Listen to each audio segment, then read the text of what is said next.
আপনারা বড়ই সৌভাগ্যবান, কারণ এই ভিডিওটিকে আপনারা ঘরে বসেই দেখতে পারছেন।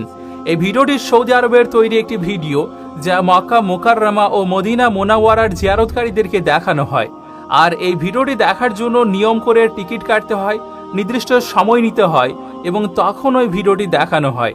আর আমরা বিশেষভাবে এটিকে রেকর্ড করিয়েছি আপনাদের জন্য, যাতে আপনারা ঘরে বসে বসে এটিকে দেখতে পারেন এবং চোখের শান্তিও মেটাতে পারেন। তাহলে চলুন রাসূলুল্লাহ সাল্লাল্লাহু আলাইহি ওয়াসাল্লামের উপর দরুদ শরীফ পাঠ করে এই ভিডিওটিকে বিসমিল্লাহ করি। এই প্রথম দৃশ্যটি শুরু হচ্ছে মসজিদে নববী থেকে। হ্যাঁ, এই পবিত্র দৃশ্যটি হলো মসজিদে নববীর। আর এই মসজিদ নবীজি হযরত মুহাম্মদ সাল্লাল্লাহু আলাইহি ওয়াসাল্লাম নিজ হাতে গড়ে তুলেছিলেন। তো এই যে বাম পাশে যেটি আপনারা দেখতে পাচ্ছেন, এটি হলো হযরত ফাতিমাতুজ জোহরা রাদিয়াল্লাহু তাআলা আনহার পবিত্র ঘর, এবং তার পাশে আছে হযরত আয়েশা সিদ্দিকা রাদিয়াল্লাহু তাআলা আনহার ঘর। এখানে বাম পাশের এই ঘরটি হযরত আলী রাদিয়াল্লাহু তাআলা আনহু ও হযরত ফাতিমা রাদিয়াল্লাহু তাআলা আনহার ঘর।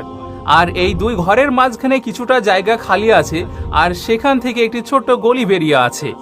এবার এখানে দেখুন, খেজুরের পাতায় বানানো দেওয়াল এবং তার মাঝখানে একটি দরজা রয়েছে। এখন আপনি হযরত আয়েশা সিদ্দিকা রাদিয়াল্লাহু তাআলা আনহার ঘরে প্রবেশ করেছেন, যার উপর আজ সবুজ গম্বুজ নির্মিত হয়েছে।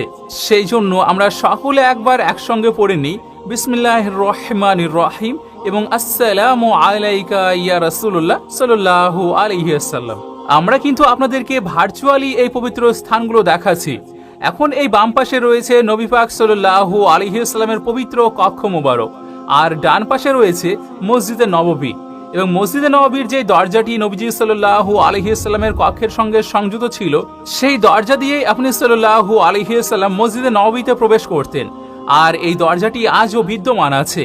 নবী করিম সাল্লাল্লাহু আলাইহি ওয়াসাল্লাম যখন মসজিদে নববী থেকে নিজের পবিত্র কক্ষে যেতেন, তখন এই দরজাটির মাধ্যমে যেতেন।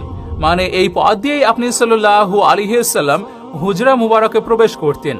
আর এটি হলো সেই ছোট্ট পবিত্র উঠান, যা হযরত আয়েশা সিদ্দিকা রাদিয়াল্লাহু তাআলা আনহার ছিল। এবার আপনারা আরো একটি মনোমুগ্ধকর দৃশ্যকে দেখুন আর নিজের প্রাণকে ঠান্ডা করিয়ে নিন। বাম পাশে হযরত হাফসা রাদিয়াল্লাহু তাআলা আনহার ঘর, আর উপরের দিকে যেটি ছাদ বা চাতাল দেখা যাচ্ছে, সেটি হযরত আয়েশা সিদ্দিকা রাদিয়াল্লাহু তাআলা আনহার ঘর তথা নবী করিম সাল্লাল্লাহু আলাইহি ওয়াসাল্লামের পবিত্র কক্ষ মোবারক। আর ডান পাশেরটিও হযরত ফাতিমা রাদিয়াল্লাহু তাআলা আনহার মুবারক ঘর।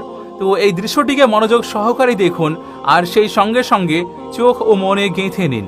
এবার এই বাম পাশের ঘরটি, যেটি আপনাদেরকে আগে জানিয়েছিলাম, সেটি হযরত হাফসা রাদিয়াল্লাহু তাআলা আনহার ঘর, আর যা হযরত ফাতিমাতুজ জোহরা রাদিয়াল্লাহু তাআলা আনহার ঘর।